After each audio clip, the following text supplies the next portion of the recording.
Allora, Presidente Zanoni, riprendiamo un po' il filo del discorso. Io dicevo, le interdittive antimafia che vengono fatte hanno un senso, servono a qualcosa? Perché poi c'è tutta una serie di procedure, di attività che vengono svolte, come si diceva prima, sotto soglia, fuori soglia, eccetera. Questa soglia benedetta ha anche il ruolo di semplificare le cose, poi si scopre che semplifica da un lato le procedure burocratiche e dall'altro invece diventa occasione per chi opera disonestamente. Allora. Sì, allora diciamo che queste associazioni sono associazioni a delinquere che si occupano molto di leggi, per violarle. Conoscono benissimo le leggi, le studiano, le approfondiscono proprio per trovare quelle crepe che ci sono da utilizzare per far fiorire le loro attività illecite. Le interdittive antimafia sono uno strumento utilizzato per evidenziare quelle aziende che non sono a posto coi codici antimafia, diciamo così, che sono, tra virgolette, potenziali soggetti in odore di mafia e quindi che dovrebbero in qualche modo aiutare anche le pubbliche amministrazioni. Diciamo che c'è stata questa audizione molto recente del procuratore capo Cherchi della Procura della Repubblica di Venezia, che in realtà ha sentito dai commissari in audizione, ha detto che le interdittive sono uno strumento che si è verificato non utile e addirittura che consente alle associazioni criminose di sostituire subito queste aziende con altre a risolvere in maniera diciamo veloce li mette questo problema. E quindi correggono subito addirittura le mette nell'allerta. Ecco, io naturalmente abbiamo saputo dai giornali di queste dichiarazioni gravissime a mio avviso, nel senso che ci dicono che ci sono degli strumenti che credevamo utili ma che invece non sono efficaci,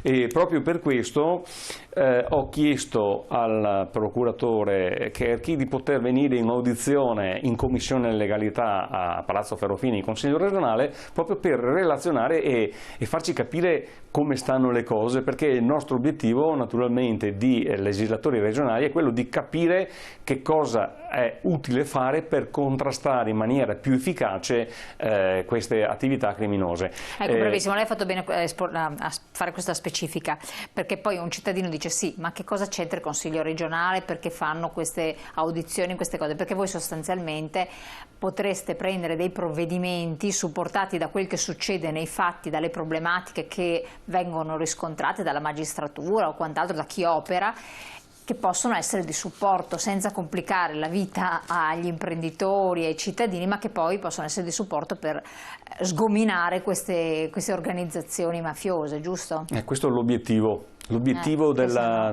nostra commissione è quello di ascoltare tutte le parti in causa, di ascoltare gli addetti ai lavori, gli esperti, appunto la magistratura, i carabinieri, l'ARPAV, quindi anche diciamo, l'apparato della regione che si occupa di ambiente, capire quali sono le criticità per poi metterle in fila l'una dopo l'altra e cercare di capire anche quali siano le soluzioni utili a superare queste problematiche che ci sono, proprio per contrastare in maniera più efficace chi ha intenzione di inquinare il nostro territorio, chi ha intenzione di creare attività illecite nel territorio, perché sappiamo tutti poi che quando il cittadino si rivolge a queste imprese infiltrate o radicate con la mafia, alla fine poi non ha nemmeno più le garanzie sul lavoro, sul prodotto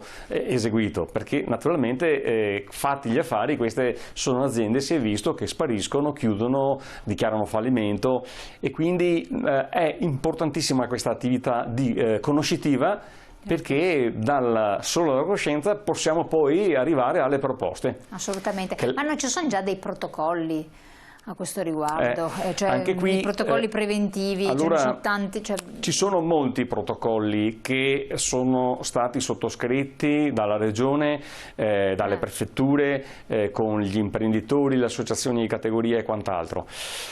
Anche su questo diciamo che sono strumenti che vengono utilizzati, anche su questo mi riferisco purtroppo sempre a questa dichiarazione del procuratore capo di Venezia.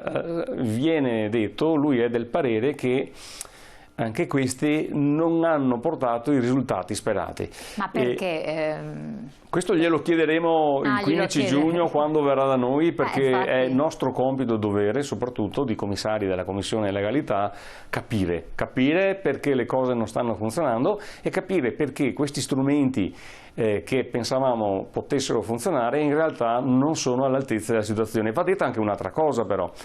Queste organizzazioni criminose, le mafie, si stanno adeguando e stanno mutando a seconda anche di quello che accade nel territorio, a seconda delle leggi.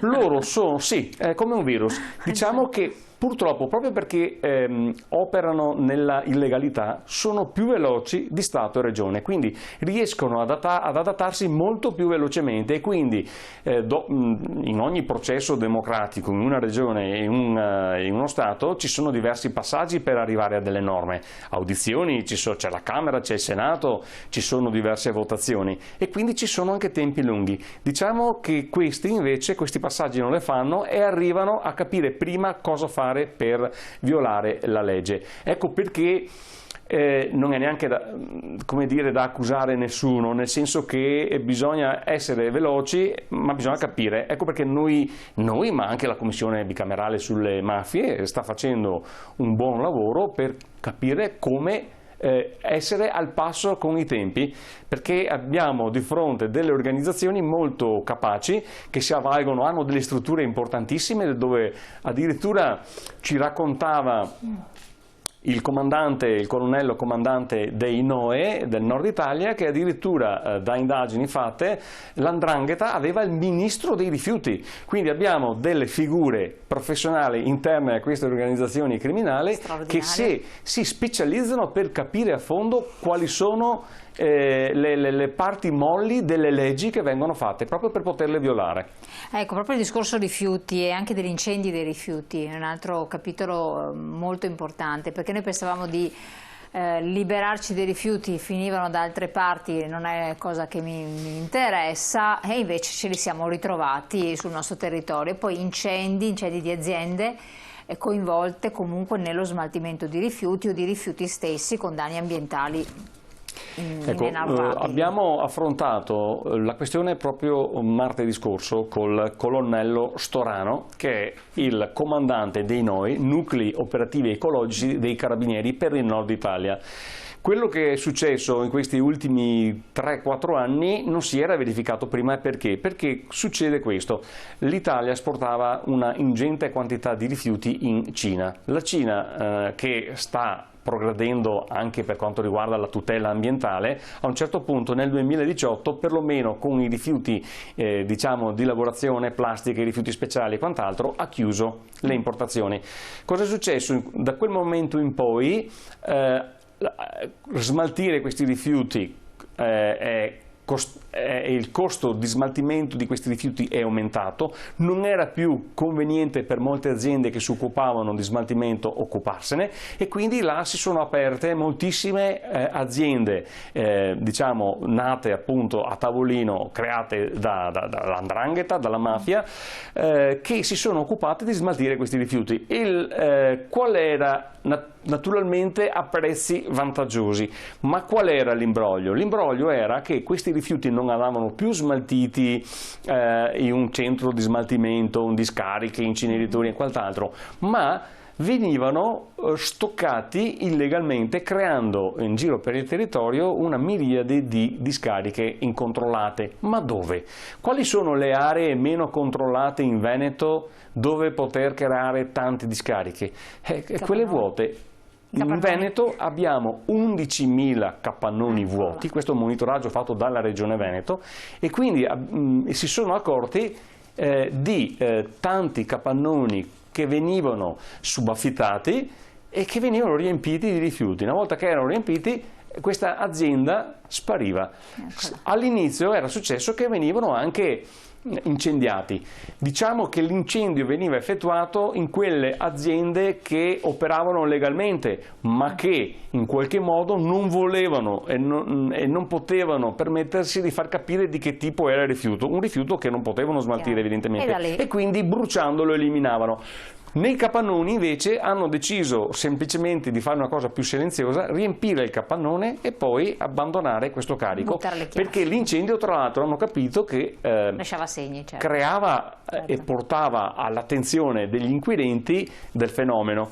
E quindi il problema adesso che abbiamo, ma che stanno veramente contrastando con anche sistemi operativi e di indagine molto, molto affinati, questo fenomeno sta diminuendo. Sta di fatto che comunque abbiamo in Veneto centinaia di capannoni pieni di questi rifiuti, ne sono stati scoperti praticamente in tutte le province. Ci sono stati naturalmente anche degli arresti, a volte si è scoperto che venivano subaffittati. Mi ricordo il caso di un serbo con residenza in Serbia, di una signora anziana di 95 anni in provincia di Padova, cioè quindi cose molto strane che proprio facevano capire che sotto c'era l'imbroglio, addirittura la clonazione delle aziende che recuperano e gestiscono i rifiuti. Quindi un'azienda si ritrovava con attestati dove aveva operato in tal luogo, ma non sapeva niente perché qualcuno di queste organizzazioni mafiose che sanno come funzionano le leggi avevano clonato, ovvero copiato i dati di questa azienda e a nome di questa operavano, pur essendo questa totalmente ignara di queste attività illecite. Non si finisce mai. Allora Presidente, questo argomento lo riaffronteremo insieme, quindi le reinviterò, ci fa piacere, non appena magari avrete avuto questo incontro anche importante e di informativa, comunque di sensibilizzazione, proprio per informare i telespettatori su tutte queste attività che sono importantissime. Purtroppo siamo giunti al termine del nostro spazio, prego. Sì, l'ultima cosa è un appello che faccio a tutti gli ascoltatori e telespettatori. Abbiamo tanti capannoni vuoti nelle nostre zone industriali, molto spesso è capitato che questo traffico illecito è stato sgominato dai carabinieri grazie a delle segnalazioni di cittadini che hanno visto anche in orari notturni questi camion che andavano su e giù, e quindi non esitate, se vedete movimenti strani, meglio una telefonata in più che ritrovarsi magari un capannone pieno di rifiuti e magari un mega incendio dopo qualche tempo. E dopo sono danni gravissimi per la salute di tutti, non soltanto dei bambini, mutuando la battuta infelice che è stata fatta. Presidente, io la ringrazio, le auguro buon lavoro, a lei e alla Commissione Legalità del Consiglio regionale del Veneto. Voi telespettatori restate con noi, parliamo ancora di argomenti importantissimi connessi con questo tema, ma dopo la pubblicità, tra poco.